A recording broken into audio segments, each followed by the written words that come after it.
Hello, in this video, you will learn everything about what a load balancer is.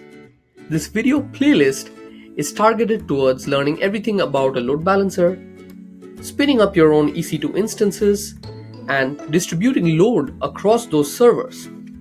Sounds very difficult, eh? Not at all. It's actually very easy if you know the concept. As a developer, it's becoming increasingly important these days to learn these skills and to deploy your own services on different instances and to manage load across those instances. So let's not get ahead of ourselves and jump right into the topic. So what is a load balancer?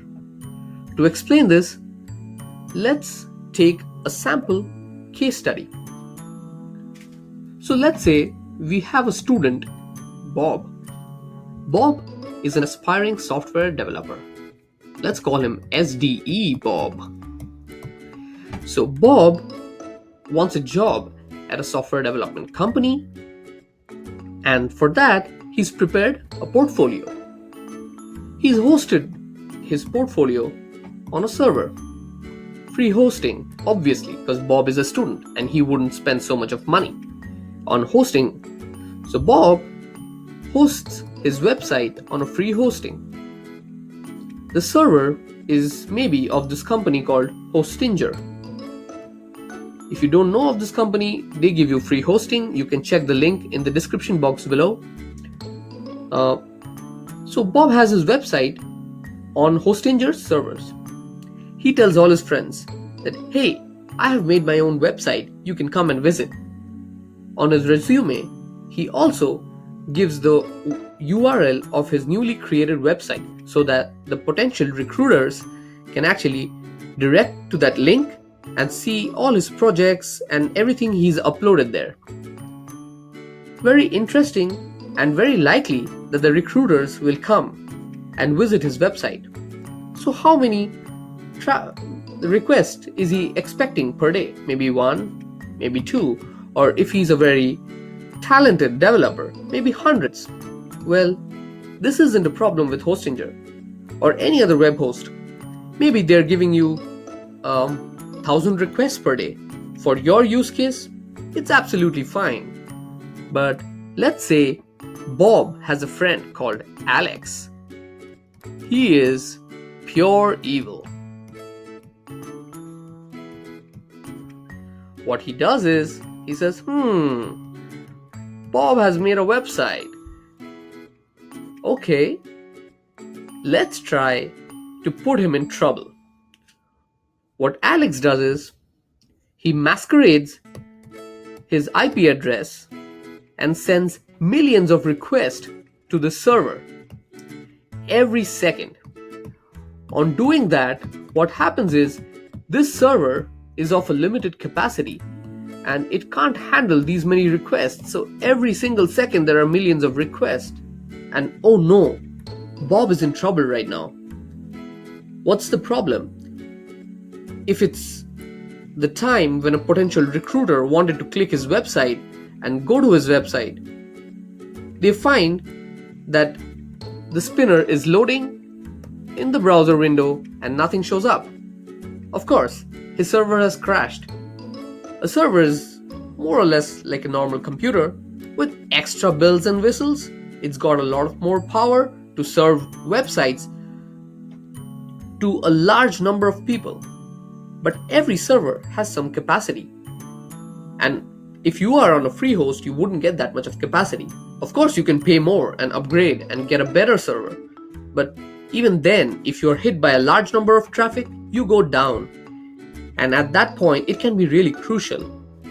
If the recruiter comes at this point and sees that the server is down, that would probably leave a negative impression about Bob. Bob is not a good SDE. He does not know how to load balance.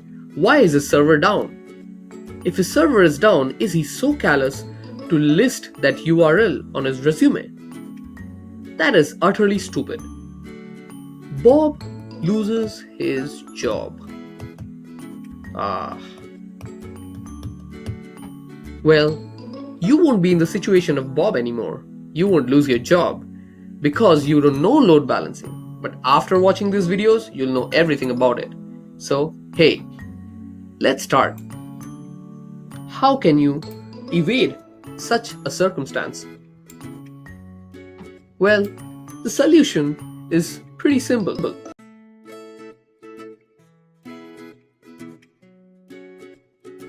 This is where a load balancer steps in. What you do is, you don't have one server being hit by millions of requests every single second. You say, hey, if one server goes down, I can have a fleet of other servers which are low powered. What you need to do? You just need to have a few web pages in it. Why do you need to have such powerful web servers? You can make do with small capacity web servers but have many number of web servers, and then use another server to distribute load among the smaller servers. Well, let me illustrate this with a picture.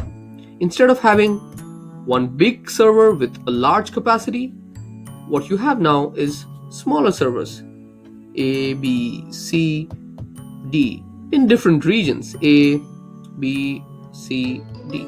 All these servers, since they are computers after all, they have their own IP addresses, IP1, IP2, IP3, and IP4. So what you do is, you put the same static files in A for your website.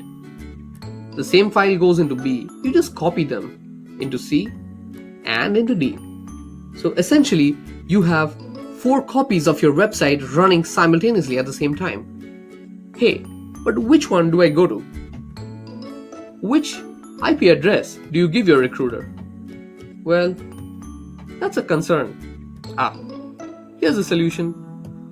Why not have a load balancer? So a load balancer is basically a program which runs on another instance. So this is another server, maybe let's call it Z.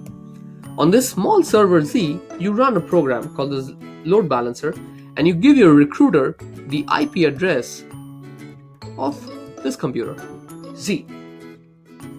What Z does is, it follows a strategy which will distribute all the requests that come to it to different machines whenever Z finds them available. So this is request number 1. Z sees A is available. Let me send him a request, and it follows a certain kind of a strategy.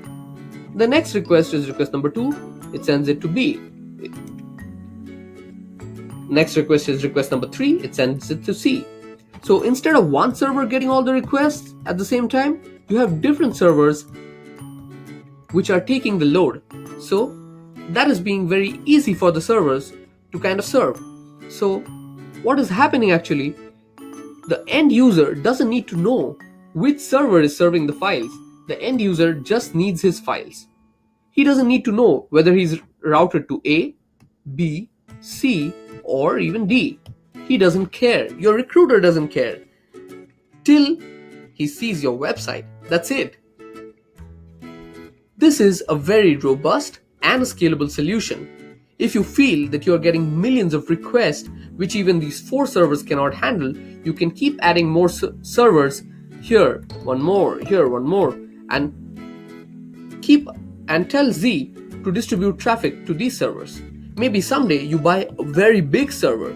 You say, hey, this big server can handle 10 times the load as these 4 servers. Okay, so what you can do is find out a strategy that would say that this server, maybe X, receives 10 times the load as A, B, C, and D.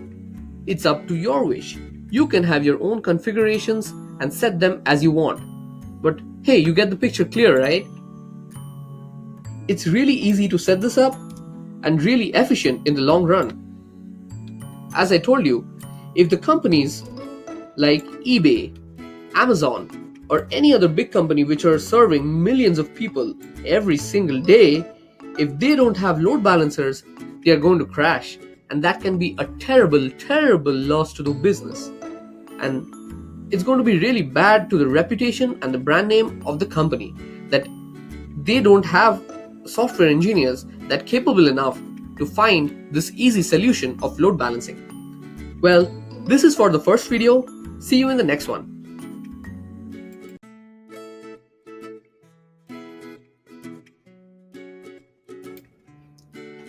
So, in this video series, what we plan to do is the following. Create two instances, that is, essentially two servers, A and B, hosting some index.html pages. Index.html, same as here, index.html.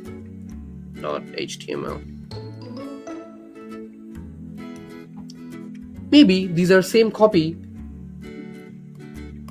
or maybe these are different files. Essentially, we are going to create two servers on Amazon EC2 instances. These two individual servers will have their own IP address. The reason I'm repeating it is I want it to get drilled in your head that these servers are two separate instances and they will have separate IP addresses.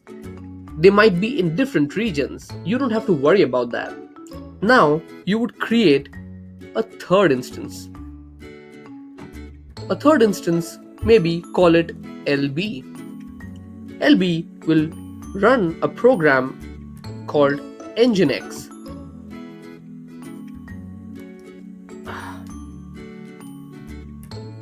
Nginx.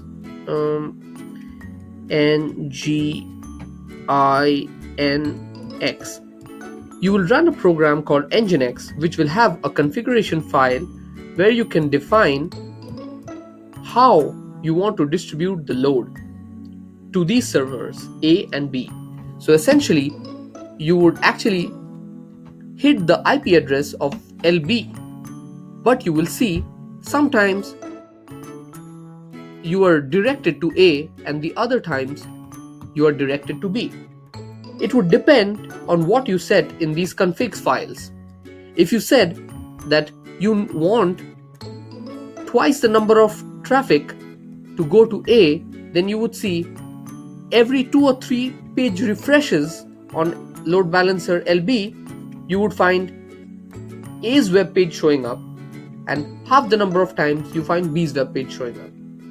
Well, maybe you're getting the concept, but it's a bit abstract. To make it more clear, we would start the setup process. Step 1 would be to create these 3 instances on AWS. Which 3? Again, A, B, and the LB. Let's go bit by bit, and then we will join in the pieces. Okay? So our approach is to create this, this, and this. Now for this, you need to have an AWS account. If you already have one, you can go ahead and log into your console. If you don't, you need to register for one, and yeah, they of course offer a free tier for 1 year, and for that you need to give your credit card. You wouldn't be charged for anything that you do in the free tier instances, but if you're using other resources, you may be charged. So it's a warning. Please replicate whatever I am doing and terminate your instances once you're done. If you don't close your instances, AWS will charge you for it. So these are just computers which you turn on AWS free accounts. You pay for the number of hours you use, but as a free tier client, you wouldn't pay for micro instances.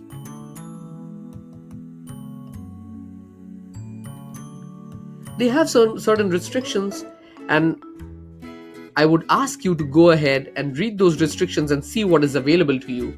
But as of today, these instances are free. You can have maybe 2 or 3 of these instances and use them for 15 to 20 minutes or 30 minutes or even for a week or so, depending on what the free trial gives you at the time when you are using it. So make sure you read all the descriptions.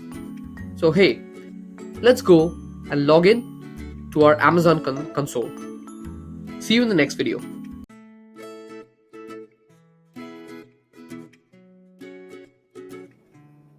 Hello everyone. You see that we are on the AWS portal page, which is aws.amazon.com. You need to come to this website and sign up for a new account. For the free account, for 1 year validity, you require your credit card. I had already mentioned this in the previous lecture. If you already have created an account in AWS, then follow along. If not, pause this video and create an account. Sign in and search EC2 in this AWS services.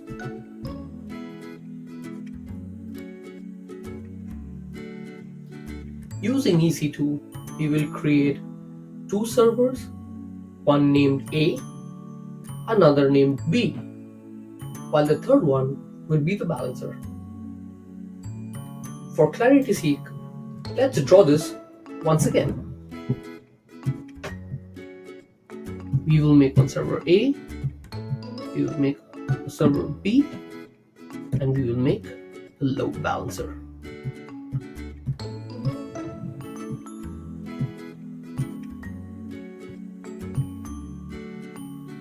Now, once we create these servers, we need to define what ports we would open for incoming requests on both these servers.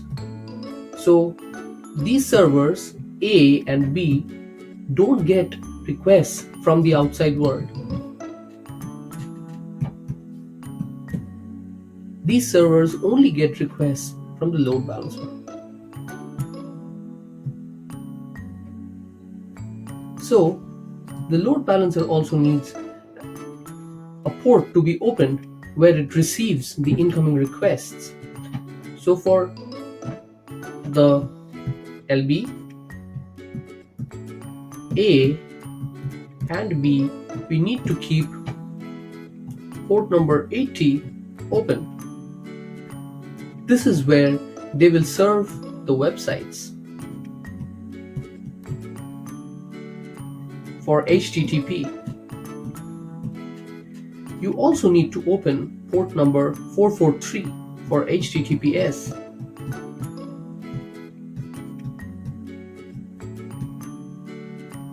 Sorry, not 448, 443.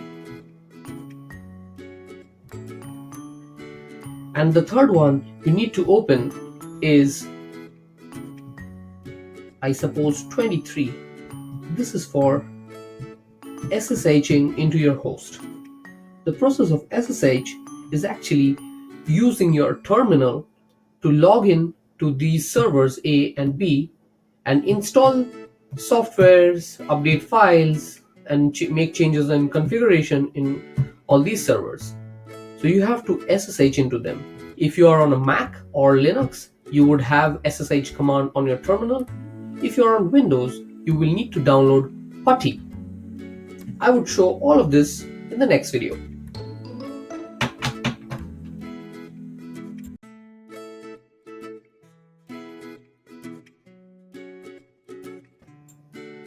Okay, click EC2.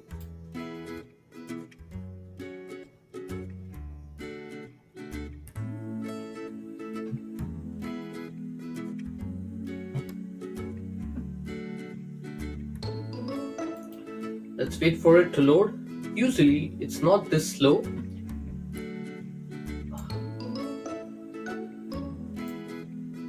Okay, so you see here this tab which says create instance and launch instance. You see that 0 instances are running right now. This means that I have no servers which are running right now. What I have to create now is a total of 3 servers, one named A, one named B, and the other which is called LB, which is the load balancer. Naming doesn't matter, but it would help you to understand what we are trying to achieve very clearly. Okay, Let's launch instances. Once we click on launch instance, it asks us what type of instances we need. Instances are nothing but servers. So what type of instance you need? What servers do you need? Do you need a Windows server? Do you need a Red Hat Linux server? Do you need an Ubuntu server? What type? So for this experiment, let us go with an Ubuntu server. Not an Ubuntu server. Let us install Ubuntu 14.04 on it. Let me find that image. Yes, it's right here. No, this is the server version. Let's check if I have any other alternative.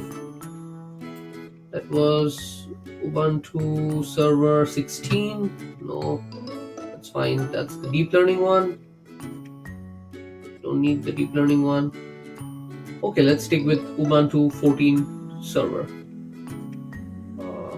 Where is it? Yep, I selected that. Now you see, since I'm on the free tier, it already says that T2 micro, this is free tier eligible. Why go for something else when it already tells me that this is free tier eligible? It has one virtual CPU, it has 1 GB of memory, and you can attach a hard disk to it of different sizes. Now 1 GB probably is too less for a server, let alone your own PC. These days you have PCs with 16 GBs of RAM or 32 gigabytes of RAM. 1 GB is very less. Nonetheless, they're giving it to you for free, and at the same time it's good for experimentation purpose. But in the future, if you want to play out with these other instances, you can see that these have 256 GB of RAM, 160 gigabytes of memory, 40 core CPU, 16 core CPU. Like, you get a lot of variety with AWS. For now, let's choose the T2 micro because we are not having to pay anything for this one. Okay, let's click on configure instance details. It asks you number of instances. It says 1, but we don't need 1, we need 3. So let's change this to 3. If you put 1, then we have to come back again and again and repeat the same process for creating 3 different servers. But if we select 3 right now, this one-time process will create 3 servers. Okay, I hope you've got this clear. Number of instances is 3. Don't change anything here. Shutdown behavior is, let's put it to terminate.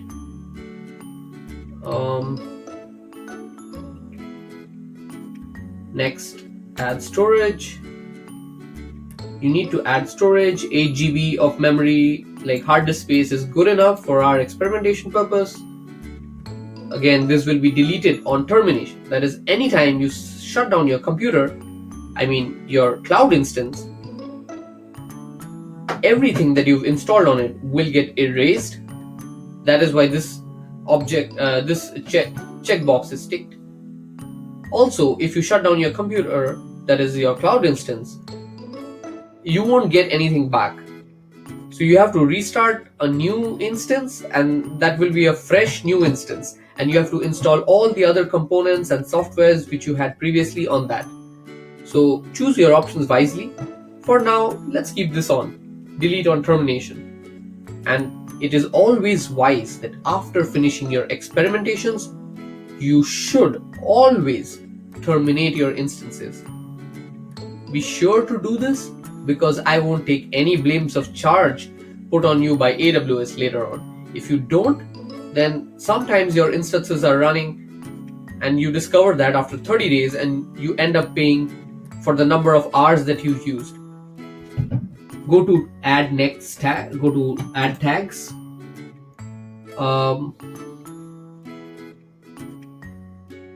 Let's keep it blank for now. Review and launch. So it says I have an instance type of T2 micro. It has one virtual CPU, 1 GB of memory, and security groups have not been added yet, and other details are there. Let's go for some instance details.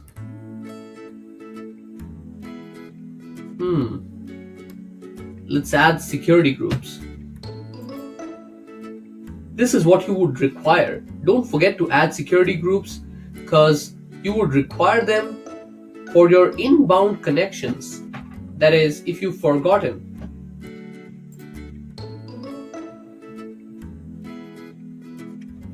So in the security groups, you need to specify and add rules. Like you see SSH port number 23. You can have port number 20. So they have port number 22. Sorry for the mistake. So if you want to have HTTP ports open on this server, and suppose this is the load balancer A and B, you want port 80 to be open here to accept requests. You want port 80 to be open here to accept requests, and port 80 to be open here. Same with port 443, same with port 22. So let's cut this out. It's 22. My mistake. I always confuse SSH and FTP ports. Anyways, so let's add these. Let's go here. So TCP port range 22 already added. Let's change this from custom to anywhere. That means from anywhere you can SSH into this machine. So one rule has already been added. Okay. Next, change this and select HTTP. You know what to do. Change it to anywhere again, so it can accept HTTP traffic coming from anywhere. Third rule, as I said, HTTPS. Select HTTPS and again select anywhere. Okay, once you've done it, let's review and launch. So now you see the security column here, the security groups. We added 3: SSH, HTTP, and HTTPS. But you see that 6 rules have been added. For the reason that the first ones for each category, SSH, this is for TCP/IP version 4. The same rule for TCP IP version 6, IPv6. So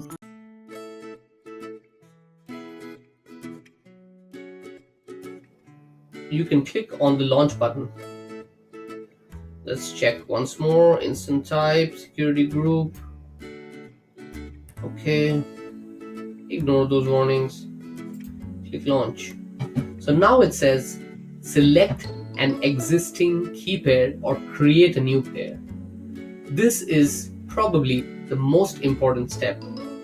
If you are creating this for the first time, you probably don't have a key pair. For this, select create a new key pair, name it load balancer. Actually, you can name it whatever you want, but for me, I just wanted to name it load balancer. This is the key pair that Amazon is giving you so that you can use this key pair as a token of authentication while you log in to your servers like server A, server B, and the load balancer. You would require this key pair to authenticate. So you need to download this and keep it very safely with you. Okay, you named it load balancer. You download the key pair. It's inside my downloads.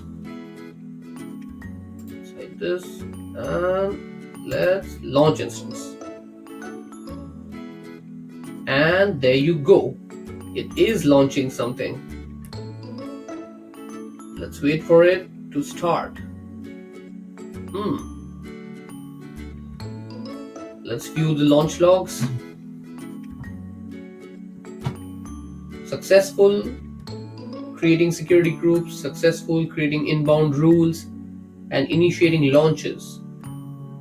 Okay, let's go back to our EC2 dashboard and see what the current status of all these instances that we created are. Okay, so you see here 3 instances are running now. Previously I had 0 instances running.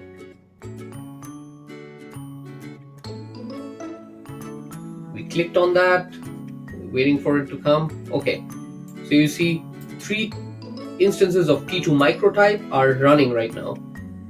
You can click on each one of them, click, and it shows you a lot of details in these tabs. So it gives you a public DNS.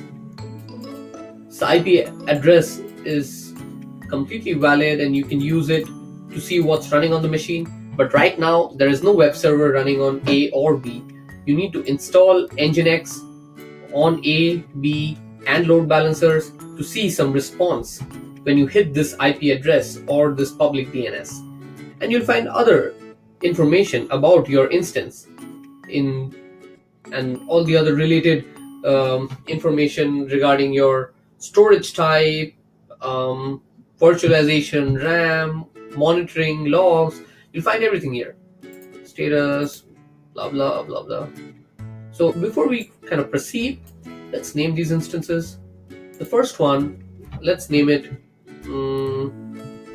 server A. Second one, let's name it server B. Again, you can go ahead and name anything you want. And the third one will be our load balancer. Load balancer. Got it? So all your instances are right now running.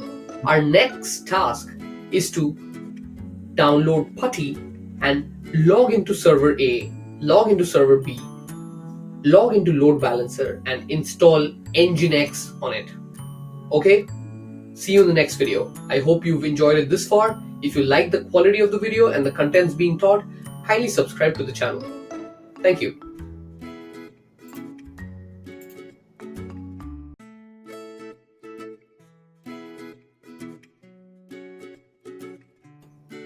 Okay, we will now be downloading PuTTY, which is a software to use SSH and connect from our desktop to our remote host, which is the server A, B, and C, the instances that are running. These instances are actually computers or servers. We need to log into them and install softwares. Now these are running in the cloud, so we need to access them remotely using this software called PuTTY. If you're on a Windows, if you're on a Mac or on Linux, you can easily use your terminal to do that. I'm sure you must be aware of the SSH command. If not, and if you're on a Windows, you can follow along. So the process is fairly same for Windows, Mac, and Linux. Just tool, that's it. PuTTY, download, let's see. Download PuTTY for free client for Windows.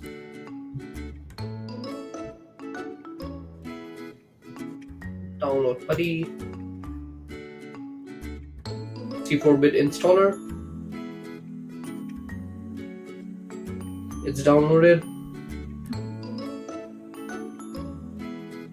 Let's go to our downloads.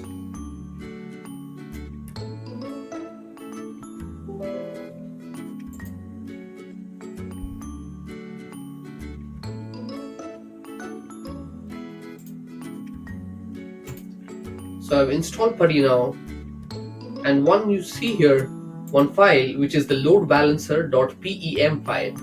So this is the file actually which we would require to kind of log in.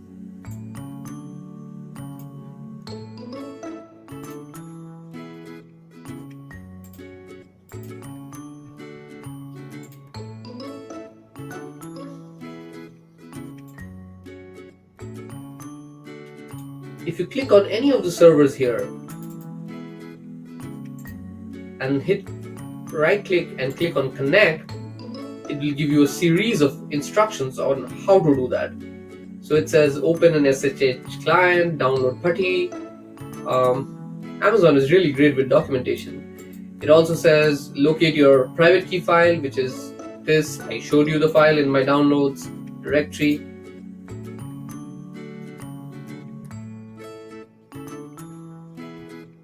You must change the file permissions and then connect it to the DNS. You can check this example if you want to. Okay.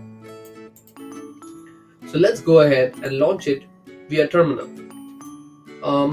For the Mac guys and the Linux guys, this is fairly straightforward. And for the Windows, the people using Windows, you all can use putty and kind of locate things very easily. Just enter the host and IP name, enter and detect your configurations of the load balancer PEM file, and it will connect. You don't need to make any other modifications. So let me show it to you from the other terminal. I have a GitHub terminal here with me. Git, come on. Bash terminal. I usually work on Ubuntu. I like working with Bash shell. Okay. CD downloads, since my file, which is loadbalancer.pem, is inside my downloads directory. Okay. So now let me use SSH. Let's see if this command is... Oh yes, I do have this command. Okay. Now let's do SSH. No, even before doing an SSH, we need to change the permissions of the file to 400. How do we do that? Using chmod command.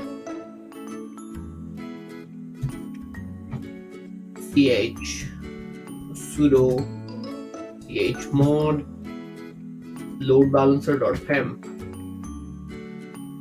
Find sudo. I can get Windows. Sorry, chmod 400. I forgot to enter that. Yeah. So the permissions of the file have now been changed. Now you need to use SSH. SSH -i load balancer.pem ubuntu @ now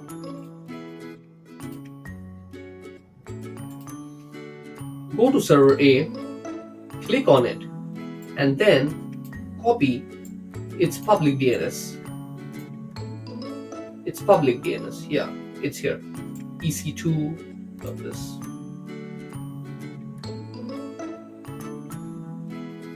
Command C copy.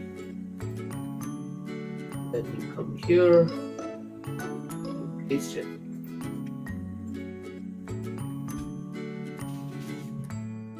Are you sure you want to continue? Yes.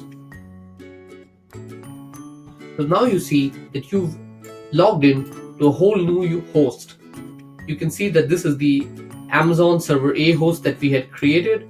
It has the same IP 132.31.87.94. If you want to check that here,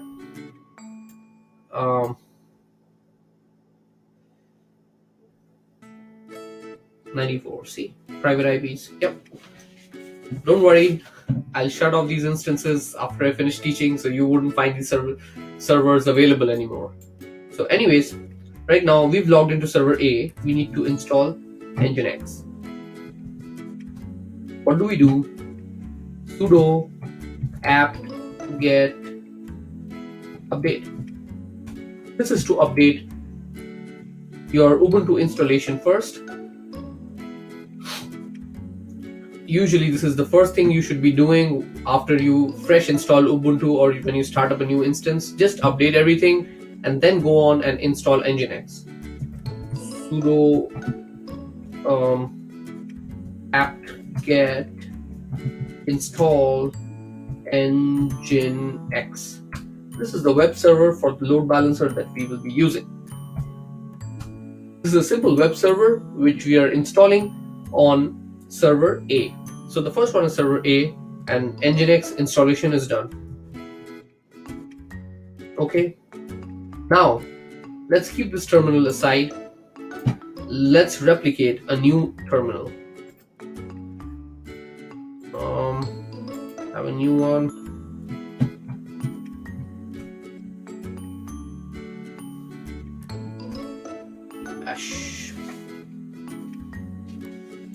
We have another terminal here. So this is server A. Let's move this aside. Now we log into server B. Same process. First go into downloads, cd downloads where your PEM file is. What you do is change the permissions first. But since you've changed the permissions already while logging into the first server, you don't need to do it again. Just directly SSH into it. SSH -I, give the name load balancer.pem ubuntu at the rate this ubuntu.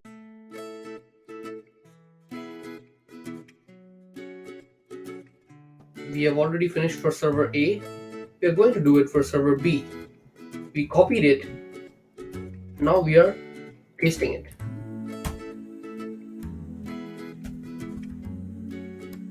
Again, we've logged in to the second instance, which is server B. What we need to do first now is to update apt-get update, and then after the update completes, we need to install Nginx. The Windows guys are crazy at me right now that, hey, this guy made us download PuTTY but is doing some random thing in a Unix terminal. Why doesn't he show us something on PuTTY? Well, wait for that bit.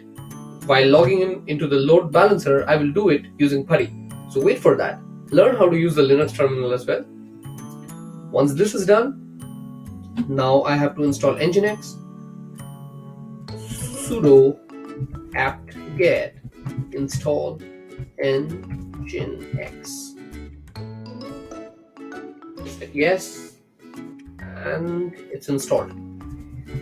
So this is server B. Great. Now let's do it with server C, which is our load balancer. So to log into that, let's get something called PuTTygen. How would you find PuTTygen? Go to your Windows, search for PuTTygen, open it,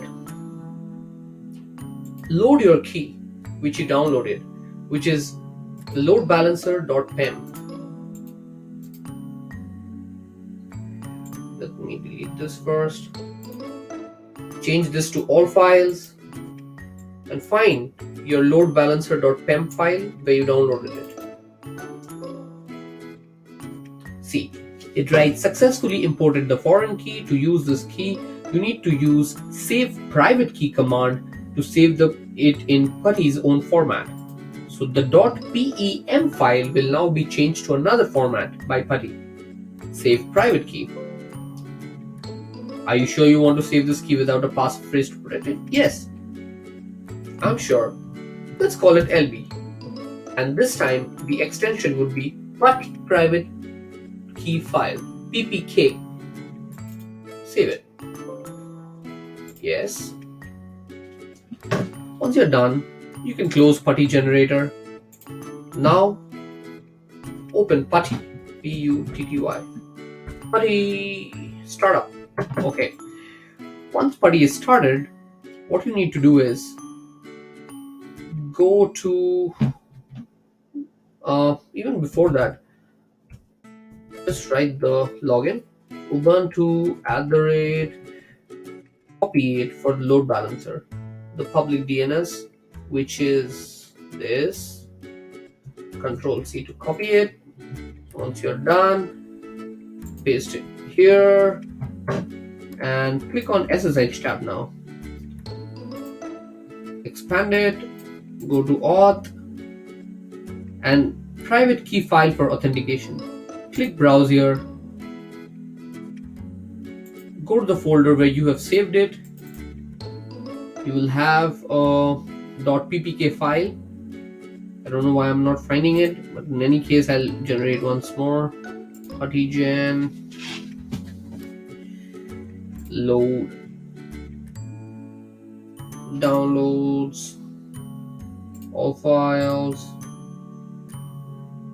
load bal. Oh, here I have one. It's called LB.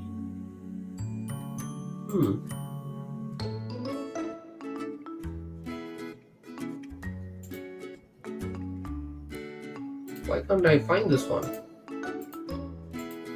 Oh, here it is. Open. Just click yes. See, this is the third server, which is our load balancer. We opened it using putty. The previous two we opened it using a Linux terminal. For that I'm using git bash, and this is putty. You can do the same for all of the three using putty. Doesn't matter. Once you've logged in, just the same process: sudo apt get update,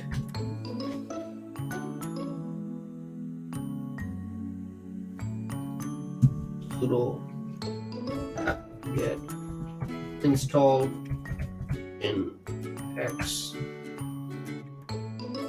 Click yes, and there you go. So it's installing. So the installation is complete. Great. You are 90% done now. So you've got your three instances up and running. A, B, and C. A, B, and your load balancer are running right now. All you need to do now is connect A and B to the load balancer. So you don't have to do a physical connect or something like that. You need to configure your load balancer to pass all incoming requests and distribute it to the IP addresses of A and B in a weighted fashion. So suppose the load balancer receives 1000 requests. Now you say, I want to divide the requests in a ratio of 2:3. So then for two requests, the first two requests you send it maybe to instance A, and the second three requests you send it to instance B. Or maybe if you have a ratio of distribution as 1:1 or 50%. So every alternate request you pass to A or B. So let's see how we would do that. So now all of the three instances A, B, and C have putty installed on it. Have Nginx installed on it. So now, after Nginx is installed, you will see how this looks like. Just copy any one of the IP addresses here and hit it on your browser, and you will see the Nginx is running. So this is for the load balancer. Copy this, paste it on your browser. See, Nginx is running. This is on your load balancer. Now let's go here. Copy this for server B. Open a new tab, paste it there. Nginx is running on server B as well. It takes so long to load up, man. See? I'm again really sorry for my bad internet connection. Now I go to server A, copy the same addresses, open a new tab and paste it. Just click enter and wait for it to load. So Nginx is installed on server A as well, so it will load and you can see Nginx showing up. Let's wait 1 or 2 seconds. Believe me guys, it's not because Nginx is slow or AWS is slow. It's just because of my internet. Okay, this is all for this video. In the next video, we will change all these files, and for this web page, I would call it server A, and I output only server A here. Over here, I would call it server B, and I would call this maybe the load balancer, or leave this intact. Okay, see you in the next video.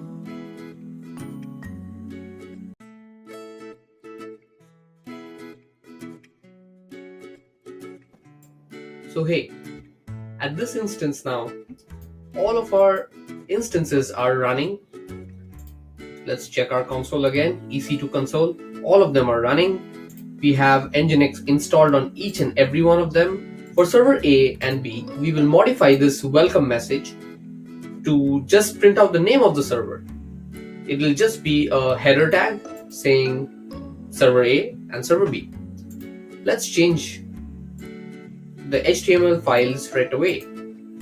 So you've seen how I logged into this terminal. Try it yourself. If you have any problems in logging in, just let me know in the comment boxes below. So I remember logging into the load balancer with Pari. So let's just minimize it for a while. Yeah. So now let's go ahead and change the HTML file which is being showed. Like, I want to change this welcome message. So where is that HTML file located? Good question. Let's go into user, USR, share, Nginx, HTML.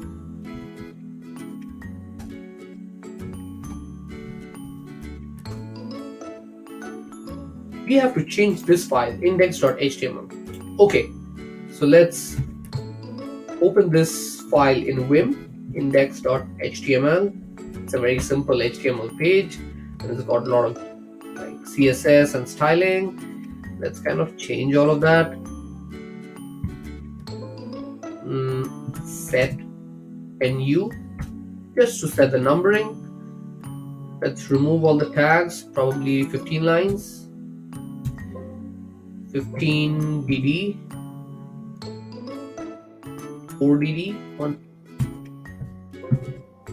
Just to give you a context of what I'm doing right now is I'm kind of deleting all the content that I don't need. The title should be change this to server A, and let's give a header tag h2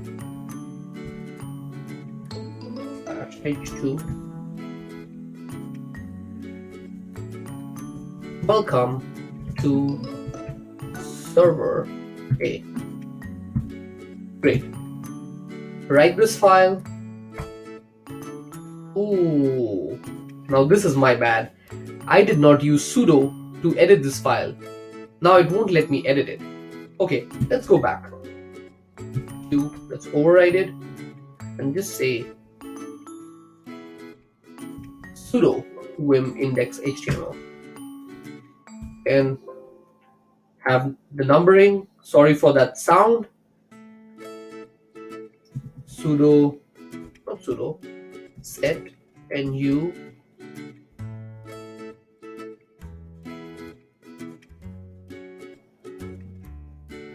keep pressing BD and remove everything.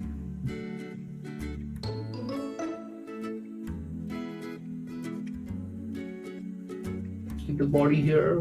Blah, blah, blah, blah, blah, blah, blah. Okay, so you have the body tags, and now you need to have something inside it. Let's say a header tag h1. Close the header tag.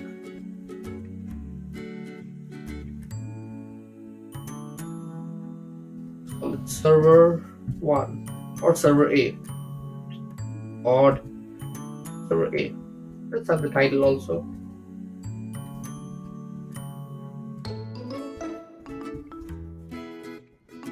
Call it server A. Now let's write this file. Now come here and refresh this page. Yes, so the last one was server A. So you see, now everything that was appearing like this in the HTML page, I have changed it to server A. Similarly, I'll do that with server B as well. So why don't you guys go ahead and change it for server B? See you guys in the next video. By that time, I'll change it for server B as well. Same process, nothing difficult. See you in the next video.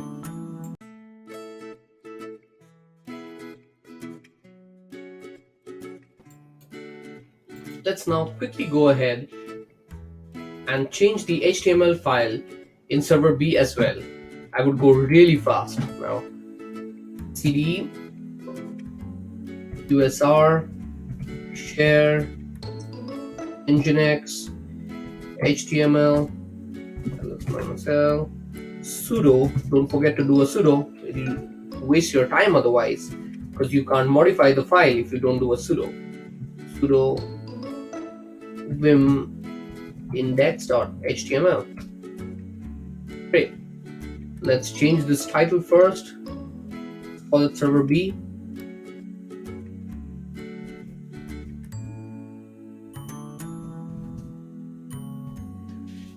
And let's remove everything from here.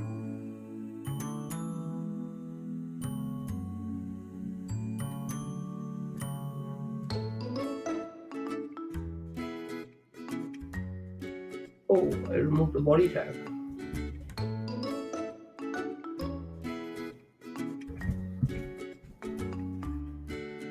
Let's change this text to server B.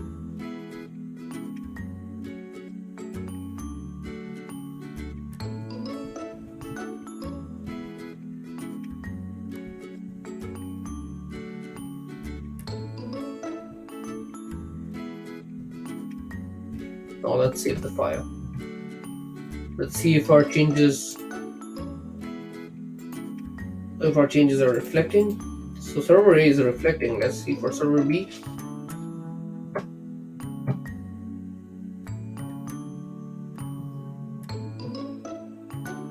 Yes.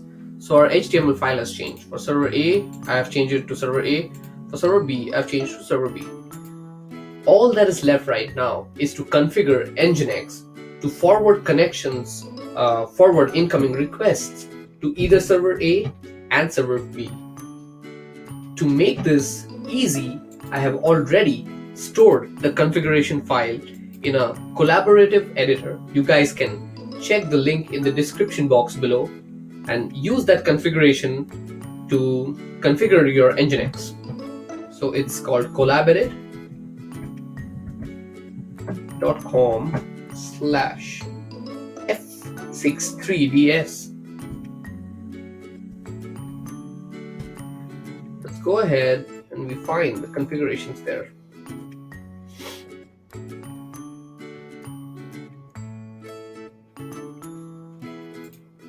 While it loads up, let's minimize server A and server B terminals. All we need now is the putty terminal, because this is for the load balancer. Now let's go into the respective configurations folder of Nginx and just copy this file in, or maybe you want to write it down. Anyways, this works the same way. Let's first go to the path. The path is cd etc nginx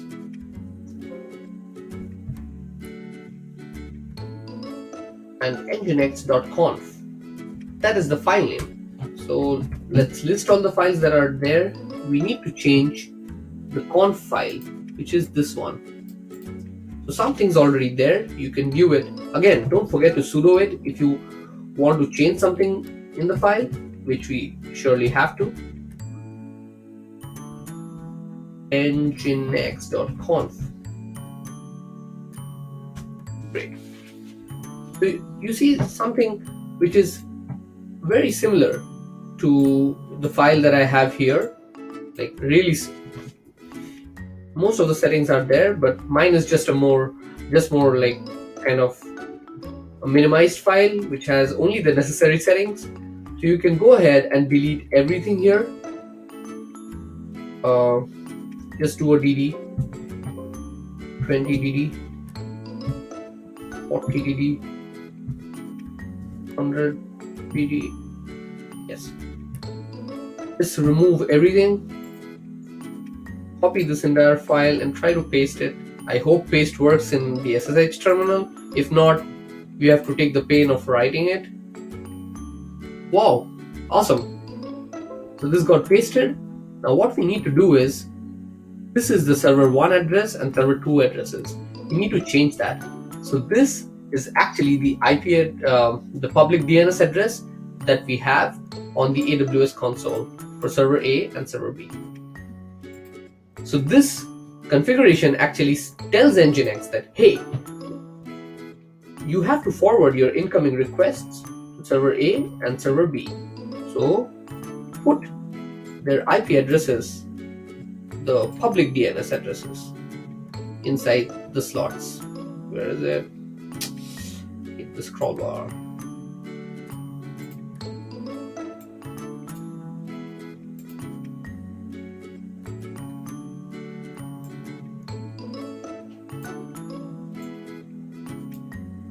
Come on. Oof.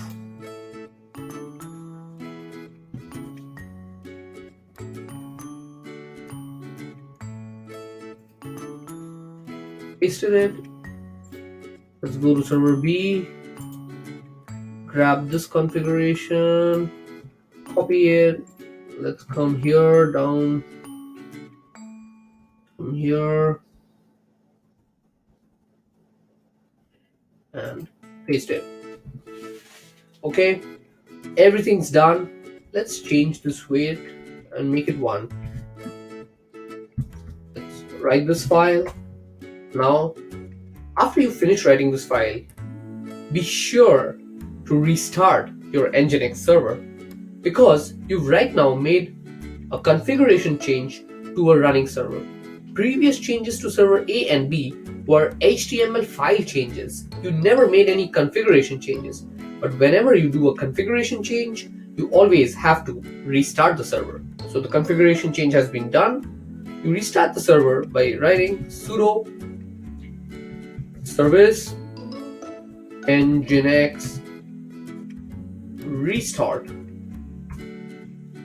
restarting Nginx, and you're done. Now let's see Nginx in action. So this is the Nginx page, right? Let's close server B and server A. I refresh the page and Nginx will do all the magic now. See, it is redirecting to server A. Now, if I click it again, I'm refreshing the page again. It goes to server B. Again, one more request. It goes to server A again. One more. It goes to server B. So why is this happening?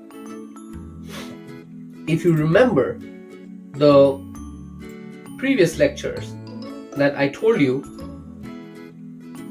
that the load balancer is actually forwarding requests to A and B. But why is it alternating? And it will happen nearly, like not nearly, it will happen all the time. It will keep alternating between A and B because we have defined the weight in the configuration file as 1:1. That is what the weight parameter specifies, the weight out here. Let's change it from 1:6. So 1:6 means the second instance, which is this one, server B, will receive 6 requests, while server A will receive only 1 request. So as to say that server B maybe is a more powerful server. That's why you want more requests to come to it because it can handle that. While server A is a less powerful server, so you want it to tackle only low loads. So let's see what significant changes occur after this configuration change. So let's write the changes. Let's restart Nginx. Nginx has restarted. Now let's refresh the page. We are directed to server B. Again we do it. Again we are server B. Third time again we are directed to server B. Fourth time to server B. No, server A. So it's kind of random now, but you would see that most of the times out of every 7 requests, 6 will go to B and 1 would come to A, somewhat like that. So hey guys, that was the end of the playlist. I hope you've enjoyed a lot. If you had any questions or any doubts or concerns regarding what has been taught here about load balancers, please leave your queries in the comment boxes below. And you have seen that I have mostly used this software called Loom to record these videos. If you want to make use of this for your project or presentation, please use the link in the description box below. It would help you and also me to get a good subscription of Loom.